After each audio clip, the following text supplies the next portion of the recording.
नमस्कार आज special report को आपण मानकु स्वागत। ताइवान एवं जापान को हैरान हरकत करी करी भरी गलानी सी जिनपिंग को मन सेथिलागी से बे भारत आड़कू मुहाई लगातार भारत को हैरान करने आरंभ करिछि चीन। गत मासे धरी बारंबार एलएसी आखपाखरे आरंभ करिछि फाइटर जेट उड़ाइबा। सेथिलागी सतर्क होइछि भारत। केवल लदाख नुहे सारा उत्तर सीमारे एबे अलर्ट मोड रे रहिछि सेना। आउ भारतीय सेना भी एलएसी रे चीन को देइछि कड़ा चैलेंज।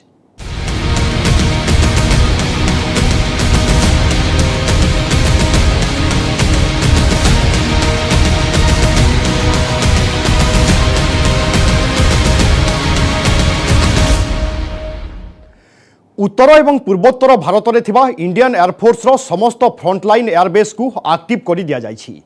सेपटे देवसांग एवं डेमचोक रे चीन रो दादागिरी रो जवाब देउछि भारतीय स्थल सेना। भारतीय वायुसेनार दुईटी विमान मध्य मुहूर्तोर जवाब देइछंती। एबे देखिबा ए रिपोर्ट जेउथिरु आपण भल भाबरे बुझी पारिबे चीन रो उस्काइबा प्रवृत्ति ता सहित बुझी पारिबे ता वायुसेनार दुर्बलता।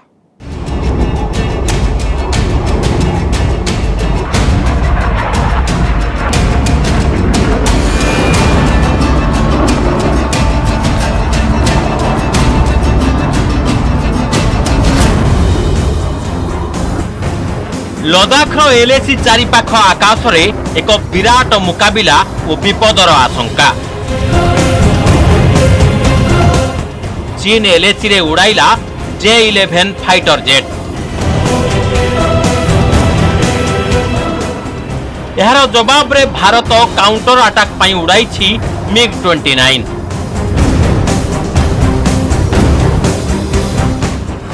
यहाँ सह अछि मिराज 2000 जहाँ वर्तमान लगातार एलएसी आखपाखरे उड़ुछि। एलएसी रे उत्तेजना मध्यरे आकाश रे लड़ई लगी चीन लगातार उस्काउछि। 2 वर्ष हेबो पूर्व लदाख एलएसी रे जो टकराटकरी परिस्थिति सृष्टि होइछि सेथिरे चीन एबे किछि बड़ बदमाशी करबाकू प्रस्तुत हेउछि। प्रकृत रे चीन रो उद्देश्य कोन? दक्षिण चीन सागर रे चीन पूर्वरु सृष्टि करिछि टेंशन। पड़ोसी देश मानक पई मुंड बिंधार कारण पलटिछि चीन रो नौसेना।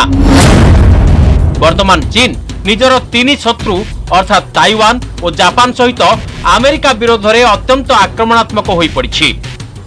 किंतु जहा जना पड़ुछि समुद्र परे चीन रो परवर्ती टार्गेट हेउछि हिमालय। समुद्ररु दूरे हजार हजार मीटर उच्च पर्वत मध्यरे थिबा फ्रंट को पुणी थरे सक्रिय करिछि ड्रैगन। यह ही हेउछि प्रकृत कारण जेउथि पई चीन रो युद्ध विमान सबु पुणी थरे एलएसी उपरे लगातार चक्कर काटुछंती। चीन आरंभ कर देइछि युद्ध लागि उस्काइबा काम। एथिरे से निजर अति विशेष फ्रंटलाइन फाइटर जेट को व्यवहार करुछि। एलएसी रो आकाश एबे अति गरम, टेंशन अति जोरदार। वर्तमान आसुथिबा रिपोर्ट अनुसार चीन रो युद्ध जहाज लगातार भावरे एलएसी चारिपटे चक्कर काटिबा आरंभ करिसंती। चीन विमान रो बदमाशी को देखंतु।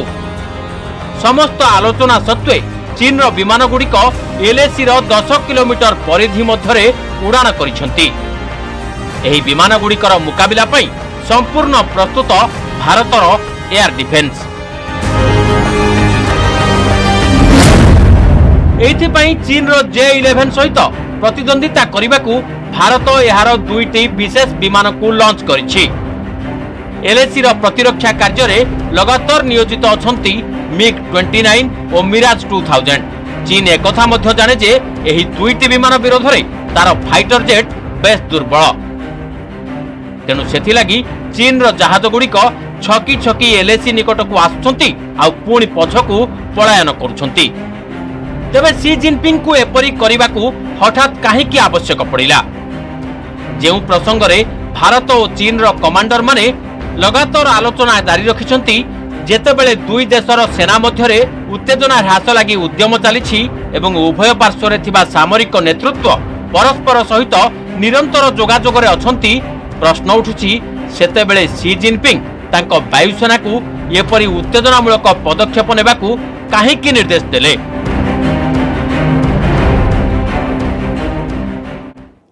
कहीं भारत सहित टेंशन बढ़ाइबा चाहूछि चीन। यह पछरे रही तार की प्रकार योजना। सेपटे दक्षिण चीन सागर रे चीन लगी परिस्थिति कम उत्तेजनापूर्ण नुहे। तथापि कहीं ड्रागन भारत सहित नेबापाई चाहूछि पंगा। यह पछरे रही तीनिटी बड़ कारण। कौन ताहा आसंतु जानिबा।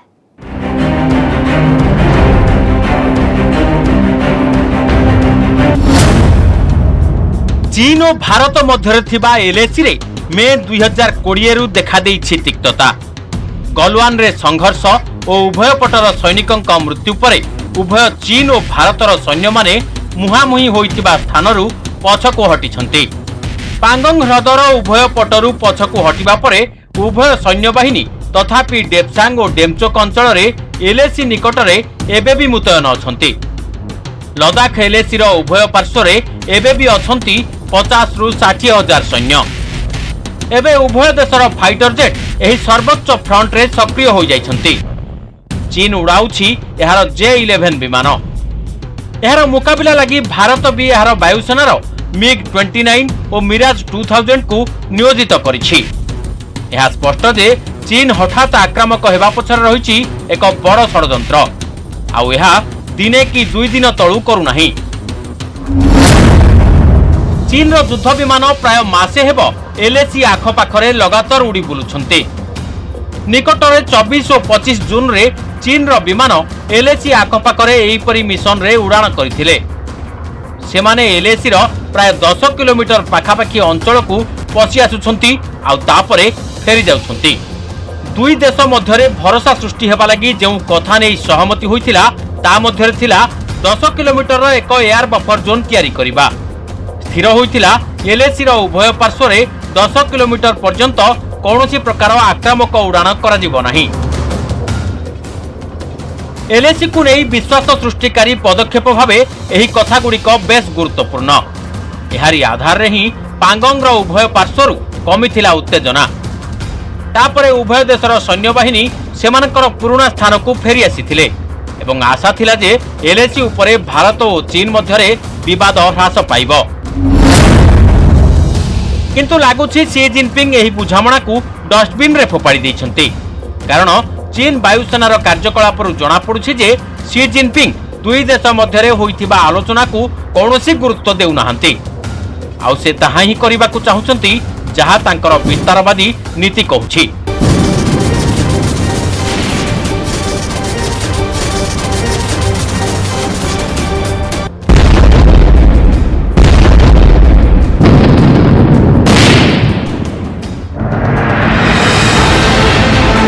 ताइवान, जापान और अमेरिका को लगातार धमक चमक जारी रखिथिबा बेले चीन काहेकि भारत सहित टेंशन वृद्धि करबाकू चाहूछि।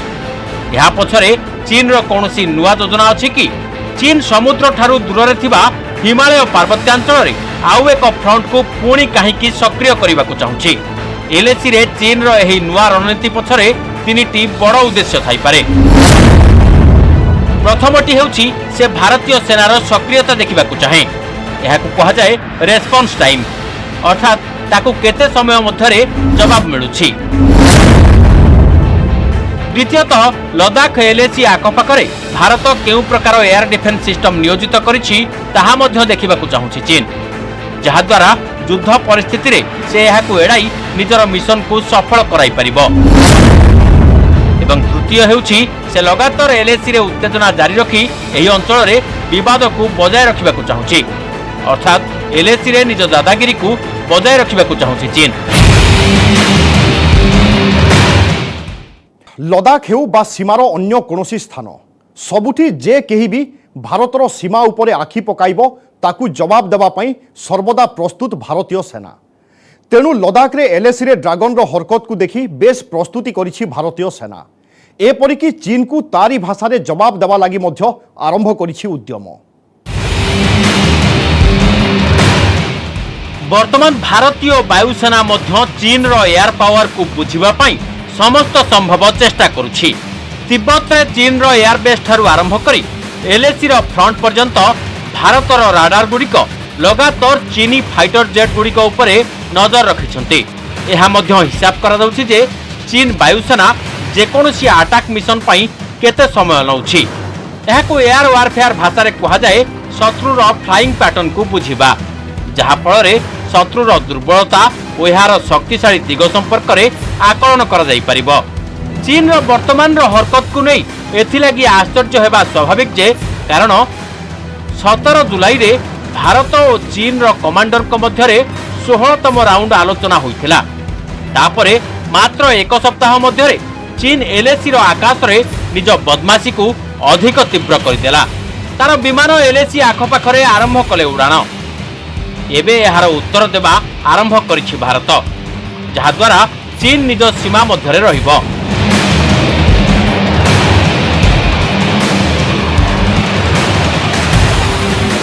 चीन एभली फाइटर जेट लगातार भावे तिब्बत एयरबेस रे मुतयन अछंती, जार रेंज हजार हजार किलोमीटर। एगुड़िक जेकोसी समय एलएसी पार करी भारतर बेस उपरे आक्रमण करिपारिबे। चीन निज फ्रंटलाइन एयरबेस रे निजर फाइटर जेट गुड़ी को लगातार बारंबार नियोजित करिबार लागिछि। यह मध्यरे J-11 व्यतीत रहिछि चीन रो multi role fighter jet J-10। एपरिक तार स्टेल्थ फाइटर जेट J-20 मध्य मुतयन हेबार खबर और दृश्य अनेक थर आसीछि। एही तीनिटी हेउछंती चीन रो सेही युद्ध विमान जहा युद्ध समय सर्वाधिक व्यवहृत हेबो। किंतु एगुड़िकर मुकाबिला करबा पई भारतर फ्रंटलाइन लढुआ विमान मध्य एलएसी उपरे लगातार उड़ान जारी रखिछंती, जहा द्वारा चीन रो विमान गुडी को सेमानक सीमा मध्य रखा जाई परिबो। आउ चीन एलएसी रो निकटतर हेबाकू उद्यम भी करिबो नाही। एथिपई एलएसी उपरे काउंटर अटैक करने भारतीय वायुसेना प्रस्तुत करिछि केतेक विमान, जहा मध्यरे MiG-29, मिराज 2000 व्यतीत सुखोई 30 MKI और राफेल मध्य शामिल। लॉन्ग रेंज मिशन पई एही चारिटी जहाज एबे भारतीय वायुसेनार मेरुदंड बोली कहा जाई पारे। आउ चीन को सर्वाधिक भय मध्य एही जहाज गुडी करू लागि थाए।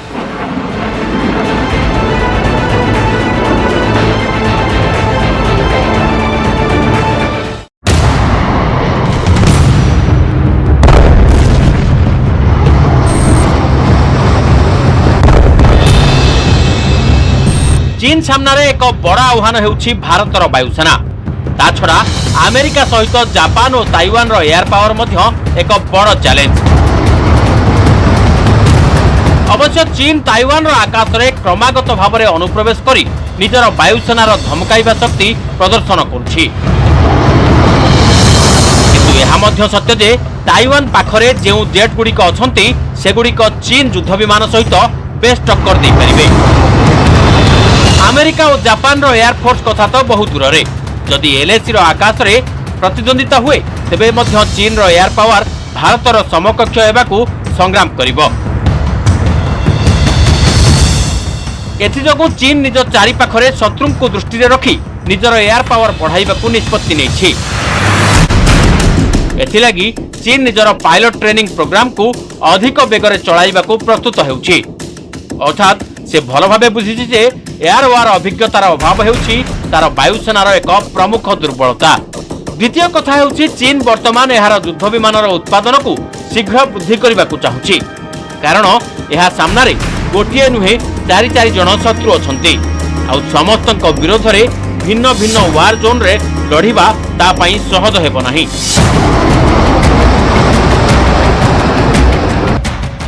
चीन रो एयरफोर्स को नहीं सेठाकार सरकारी गणमाध्यम मध्य बेस सक्रिय। ए संपर्क में ग्लोबल टाइम्स मध्य एक रिपोर्ट प्रकाश करिछि, जेउथिरे पायलट ट्रेनिंग सहित विमान उत्पादन को त्वरान्वित करने विषय रे कहा जाइछि।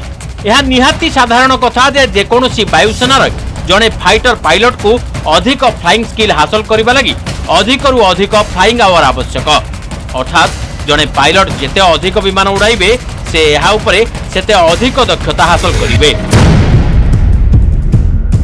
सेथिपाई युद्ध क्षेत्र जहा हेउना कहीं ताहा एलएसी, तिब्बत किंबा लद्दाख आकाश हेउ, जड़े पायलट को युद्ध लड़िबा अभिज्ञता और दक्षता हासिल करने को लगी थाए 5 रु 6 वर्ष।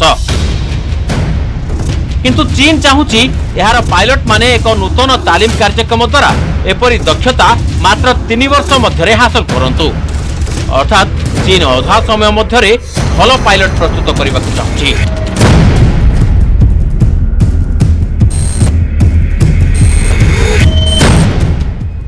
एयर वारफेयर विशेषज्ञ माने हुए तो यहाकू पिलालिया कथा बोली कहि पारंती।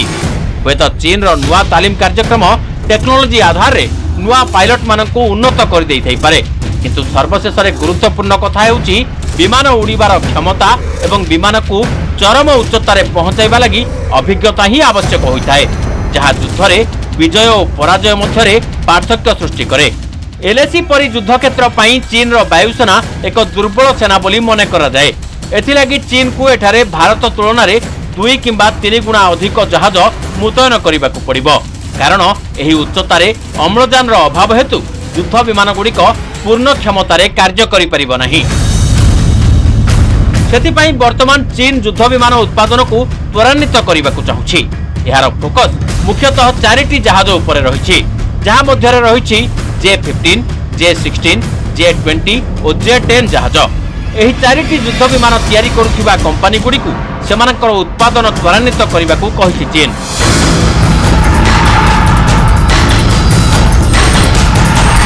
एभली परिस्थिति रे अनुमान करा जाई पारे जे चीन किपरि निजर एयर पावर को जरूरीकालीन परिस्थितिर कैप्सूल खुआई एपरी फलाफल हासिल करने को चाहूछि, जहा केवल युद्ध आरंभ करिबारे उपयोगी हेबो।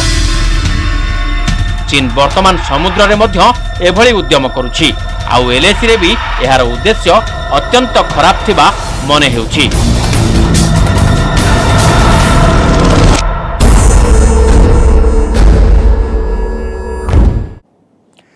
डोकलाम, गलवान हेउ कि पांगोंग, चीन को नहीं भारत निजर आभिमुख्य स्पष्ट कर सारी।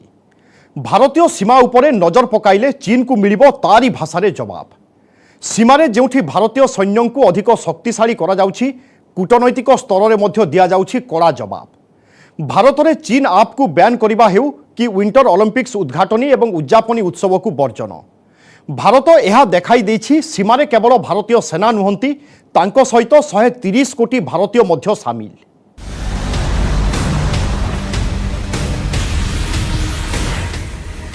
डोकलाम, गलवान हेउ कि पांगोंग, आउ काम देबनी चीन षड़यंत्र, विस्तारवादी एजेंडा सफल हेबनी, सीमा उल्लंघन कले मिलिबो उचित जवाब।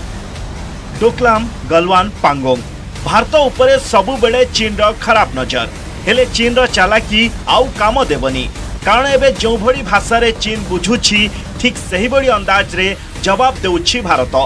सीमारे जवान हुंतु कि कूटनैतिक स्तर रे भारत सबु बेले चीन को नहीं अलर्ट। 1962 रे चीन ठारू बड़ धोखा खाइथिला भारत, दोस्ती करिबा आଳରେ पिठी रे छुरी भूसिला ड्रैगन, तेणु आउ से भूल रिपीट हेबनी। निजकु शक्तिशाली करबा सह चीन रो प्रतिटी गतिविधि उपरे रहिछि भारतर तीक्ष्ण नजर। गत किछि वर्ष हेब सीमारे बारंबार अनुप्रवेश करबाकू प्रयास करुछंती चीन सैनिक, हेले यहाकू सफल हेबाकू देउनाहंती भारतीय जवान, जहाकू नै चीन रो चिंता बढ़िबा स्वाभाविक। खास सेइथिपई सीमा को लागि रहिथिबा इलाका रे चीन निज सैनिकंक रहिबा पई स्थान निर्माण करुछि, हेले सैटेलाइट माध्यम रे ता उपरे मध्य रहिछि भारतर नजर।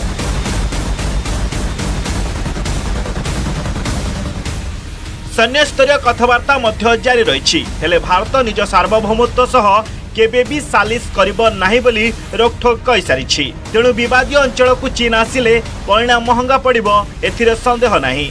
सैन्य कार्यानुष्ठान हेले महत्तर जवाब देबाकू भारत मध्य प्रस्तुत।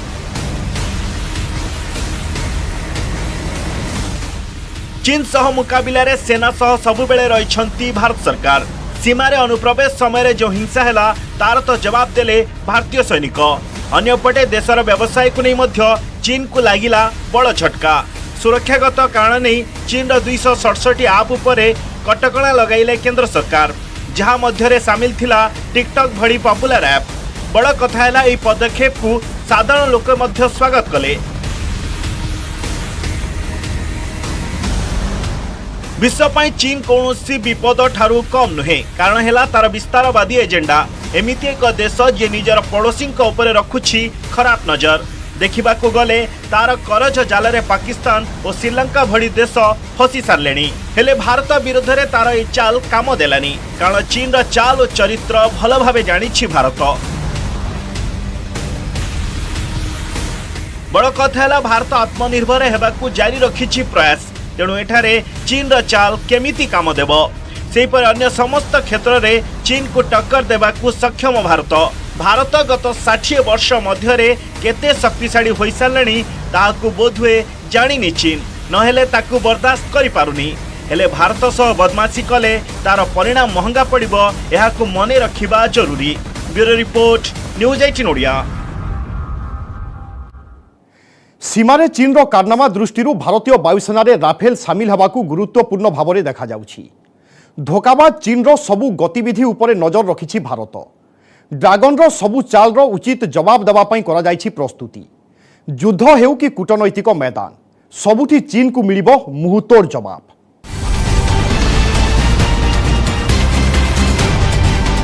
लद्दाखर सीमारे चीन रो धोकाबाजी और चाल को भल भावे बुझी सारिलानी सारा दुनिया। गलवान घाटी रे 20 सैनिक शहीद हेबा परे सतर्क रहिछि भारत आ चीन रो समस्त चाल रो उचित जवाब देबाकू भी प्रस्तुत। सामरिक क्षेत्र रो जदि कथा हेबा युद्ध मैदान रे चैलेंज देबाकू प्रस्तुत भारत। राफेल आसीबा परे अधिक शक्तिशाली होइछि भारत। भारतीय वायुसेना रो शक्ति अधिक वृद्धि पाइछि। लद्दाख रे राफेल को नियोजित करिबो भारत।